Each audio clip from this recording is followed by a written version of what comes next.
Howdy YouTube, and welcome to this episode of the Gunman. So today we're going to be doing a little bit of buffing on these door frames here.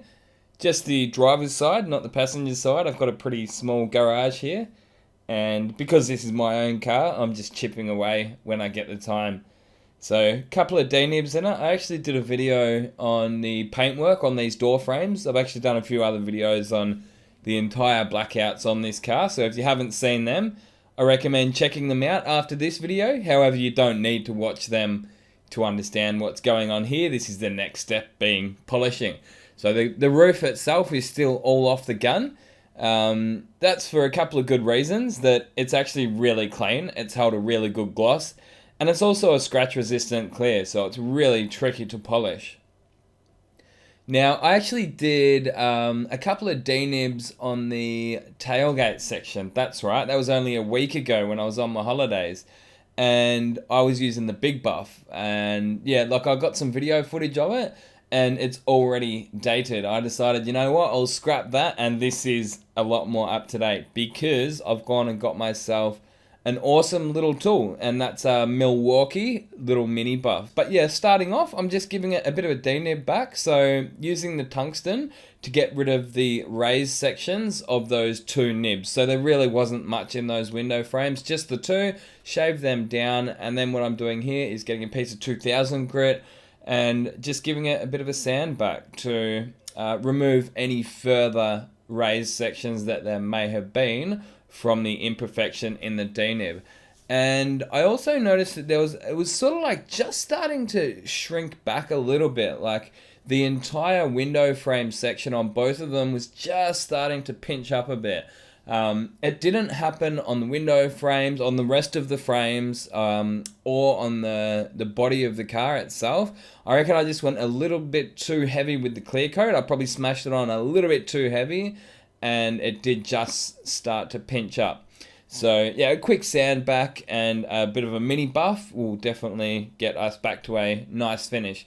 Now, I would usually go from that 2000 grit by hand. I would usually go from there to a 75mm orbital sander with 3000, and then 5000, and then 8000 if I had the 5 and the 8. But 3000 usually is enough to polish up. However, as I mentioned before, this is scratch resistant clear. So I do highly recommend going at least 5,000, 8,000 if you can justify the price or if you have them. So with the 8,000 grits, you actually can buy them by the disc at most places, at least anyway. They are quite expensive, but if you can buy them by the disc, it makes it so that you're not going and buying a whole box for like $150 when you only need 1 or 2 discs for the project, if you're doing like a small project just like this, for instance. But yeah, I don't actually have myself a little 75mm orbital sander. It is definitely the next thing on my list to get, actually up there with a cordless polisher, full size buff that is. So I think they're 150mm pads that they run on them. And yeah, I want to get one of them just because I'm so impressed with these battery powered polishers that I've got recently. I just want to get the full range and just be fully mobile, because yeah, like our detailer at work, he's got a couple of weeks off. So when I get called out, oh, you know, your job's been fitted up and you got to go out and buff it, I just go bang bang, grab my bags and I'm off. And it's just really convenient having battery powered stuff. It's funny how only like a month or two ago, I really didn't. I was actually reading through some of the emails, and I really didn't want to get the battery-powered orbital polisher. So I was getting one through Spray Guns Direct, and they were saying, oh, you know, you should look at getting the battery-powered one because they recommend it. And it really took a bit of convincing for me to go the battery-powered one. But after using them, man, I'm a total convert. And the way I see it now, even like they're so convenient that even if I do have to replace the batteries in 4 or 5 years, whatever it be, or even just get another one and use the ones that are sort of getting a little bit worse, you know, if it means that I just have to get another one for $150, I would say that's a price worth paying for the convenience that you do get out of them. And they are actually quite high powered tools. I'm very impressed with the power that you can get out of these battery powered tools these days. But all that aside, what I did there is I went 2000, 3,000, 5,000, 8,000, and you can basically get a bit of a gloss off of that 8,000. But as I said before, in a perfect world, I would have a 75 mil orbital sander, and I would have orbital sanded with 3,000, 5,000, and 8,000. But as I say, all I could really do is do it by hand, so it took me a little bit of extra time, but it's all good, man. This is just me, wanting to. I wanted to do this job, like I didn't have to do this. This is me on my weekend. I actually had plans, like, yeah, we were going to meet up with some friends at 9:30. This is a Saturday morning, and here I am. This video was shot at like 7:30 in the morning on a Saturday morning, because I just wanted to get in there and get it done before I went out and caught up with my friends. So I with little things like this, I try to sort of time it around the car needing a wash. So as you can probably tell on screen, you can see there's a slight layer of dust. So, that's because it hadn't been washed in a week. I mean, I don't usually come home on a work night and give my car a wash. So that's something that I usually do on the weekends. So I thought, you know what, I'll get out there, I'll denib these frames, because it's something that I had wanted to do for a while. And yeah, after getting this mini polisher, this little Milwaukee mini polisher, I'm just like, man, I loved it. Like, I used it all week, and I was having a great time using it all week. And I got home on the Saturday, and I'm like, yeah, man, I just want to get out there and denib my window frames with that awesome little mini polisher. So I'll definitely be working on a standalone review for that mini buff and going a little bit more into detail with it. But it's one of those things I've just got to get around to making that video. I also want to spend a little bit more time with it before I make that review. I want to sort of get to know the tool in and out, and just little things like the battery lives and whether or not I recommend getting the bigger battery, which I actually did do. I did get the bigger battery. But yeah, what you saw me doing there was using some, essentially it's just like an alcohol cleaner. It's actually a Sonax branded one in an aerosol can. So I sprayed that over and then wiped it off. And what that does is removes any of the oils and the greases from the compounds to let you know exactly where you are in case you have missed one of those sanding scratches. So yeah, as I say, essentially all you need to really do is get any alcohol based like water cleaner, go down, get some white spirits, get some methylated spirits, something like that, denatured alcohol they call it in America, something like that, that will remove any of the greases from the compound. So between compound and glaze stage, I do recommend that, especially on your black colors. Like, I mean, sometimes I don't do it, I'll just go straight from cut to polish, but it is highly recommended to have an inspection between stages.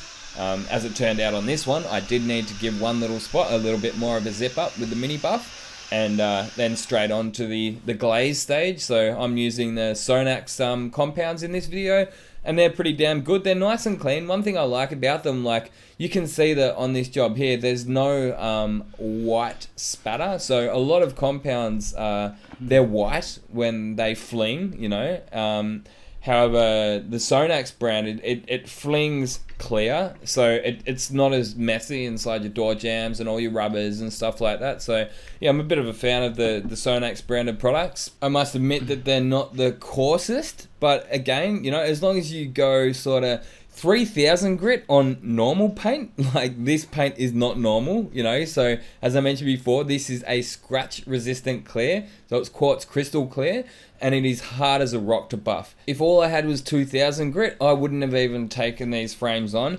3,000 grit, I've still found that it can be quite tricky to buff up the 3,000 grit. Yeah, that's literally how bad it is. Now that will be improved using something like the 3M Fast Cut. That's what we use at work, and that is a much coarser compound. So yeah, I would give it a shot with 3,000 using the Fast Cut, but using this Sonax stuff on scratch resistant clear, I've found just 5,000 as a minimum, to be honest. But yeah, look, I actually did the roof on this before I realized what I was up for. Like, so the first time I sprayed this roof, I did it in Halo Effects, that's right, and because I put flakes over it, I sanded it all back, because like the flakes make it look like there's like a sandpit through the roof, right? And then I'm like, oh yeah, I'll just buzz it back with 1,500 and then 3,000 and then buff it up, and I had no idea what I was in for. So yeah, it was one hell of an ordeal, and it took forever, and it still wasn't polished up properly. So yeah, if I ever do attempt doing the buffing on that roof, which I think I actually will, I'll be going 5,000, maybe even 8,000 for what it takes, man. Like, you get one of those 8,000 discs, it'll last the whole roof. Even if you have to do 2 of them, you know, it saves a lot of compounding and it lowers the risk of missing larger sanding scratches. So what you just saw me doing was failing at the waxing stage. I had no idea it was going to scratch so easy. So it's a funny thing, like this scratch resistant clear, like if you wipe it with a slightly older microfiber cloth, it scratches the ever living hell out of it. So it's one of those things, I reckon it resists like deeper scratches. I don't know, like it just goes rock hard. And I even had someone in the comments section lately talking about this quartz crystal clear, saying, man, it does scratch. Like, and I think he's talking about the polishing stage, like more so than like deeper scratches that you may get. So that's what, like, as I say, like I'm not a pro on this. I only used the one can, and it was pretty much all on my car. Actually, I did use some of it up on a couple of my friends' cars as well, but to be honest, those 2 cars didn't get a buff because they were so clean that they didn't need it. They were straight off the gun. Yeah, it's just really hard to polish, and it does actually get these minor scratches in it when you're wiping it with your microfibers, but I managed to get them out with my big boy, another one of my favorite tools of late, and that's the Flex Orbital 15mm orbital cordless polisher. So yeah, that got all those swirlies out. That got all those, well, they weren't actually swirls, they were more sort of lines. And then also this one really did help, that ultra soft microfiber cloth. So yeah, look, all microfiber cloths aren't made the same. Like those cheaper ones that you saw me using at the start, they're probably the kind of thing that they're okay when they're brand new and on certain colors, like your lighter colors, and maybe even using them on your windows and stuff like that. But yeah, like on your blacks, these ultra soft microfiber cloths really come into their own. So this is what you see me doing here, just sort of comparing them with my hands and feeling the softness. And this blue one here is ultra soft. One thing you may have noticed earlier is that I was trying to highlight the fact that you couldn't even see any of those scratches with my little torch turned off. It's actually been a real handy tool to get. It's one of those things, I got it for like $25 on eBay.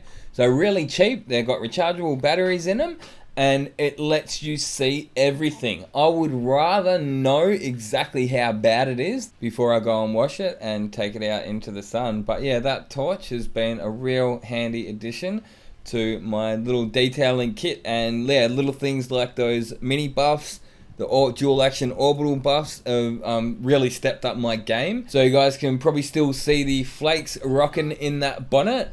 I had my car nice and clean, as you see it at the moment, and I was down at the shopping centre today. I was waiting for my missus to come out of the shops, and I saw some guy, and he walked past my car, and he just grinned from ear to ear. It was a pretty proud moment, you know, something you can be proud of when other people are admiring your cars. And then within a few minutes, some other like mid-50s woman, she's walked past, and she's looked at the bonnet too, because that's where the flakes are, and she's just like, you can tell she's like, wow, that looks pretty awesome. And what happened last weekend is, this time it was my wife waiting in the car, and I was going into the shops. And some guy's out there waiting at the car, like he wanted to have a chat to me about like what I did to the paintwork on it. Yeah, it was just, I don't know, it's cool to see like normal, everyday, regular people noticing the effort that I put into my car. It really is something to be proud of. But to be honest, I don't do it for them, I do it for me. Like, I like that car, I really do like it. But hey, it's always an added bonus when other people do appreciate your ride. Hope you guys have been enjoying also, and if you did, give the video a big thumbs up, and yeah, I'll see you in the next one. I'd like to say a big thanks to everyone for watching, and if you'd like to support the channel further, you're more than welcome to go over and check out some of the merchandise we've got. My personal favorite is those spray suits, so they're a good quality Colad branded spray suit with a Gunman logo on it. There's also hats, drink coolers, hoodies, and t-shirts, so be sure to go over and check out the link in the description if you are interested. All that aside, I'd just like to say a big thanks for watching, and that is enough to support the channel. But as I say, if you'd like to go the next step, then be sure to check out some of that merchandise. Thanks for watching, and until next time, get out there and paint some shit. Gunman out.